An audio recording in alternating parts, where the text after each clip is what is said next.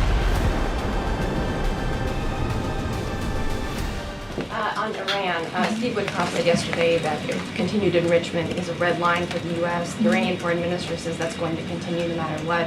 How committed is the U.S. to that red line, and what's the next step for the next round of talks? We are 100% committed to that red line. The President, Special Envoy Witkoff, Secretary Rubio have made that incredibly clear, not just to the American public, but also in those discussions that Special Envoy Witkoff has had directly with the Iranians. अमेरिकी खुफिया अधिकारियों का हवाला देकर बताया गया है कि ईरान पर स्ट्राइक को लेकर नेतन्याहू ने अभी आखिरी फैसला नहीं किया है, लेकिन उनकी तैयारी इस वक्त पूरी है। इजराइल अब हमले के लिए आगे कदम बढ़ाता है या नहीं, यह पूरी तरह ईरान और अमेरिका की बातचीत पर निर्भर है। परमाणु मुद्दे पर अमेरिका और ईरान की बातचीत में सबसे बड़ा मुद्दा है यूरेनियम संवर्धन, और ईरान ने कह दिया है कि दुनिया की कोई ताकत उसे परमाणु ऊर्जा का इस्तेमाल करने से नहीं रोक सकती, ना ही उसका परमाणु संवर्धन की प्रक्रिया पर ब्रेक लगाने का इरादा कामयाब होगा।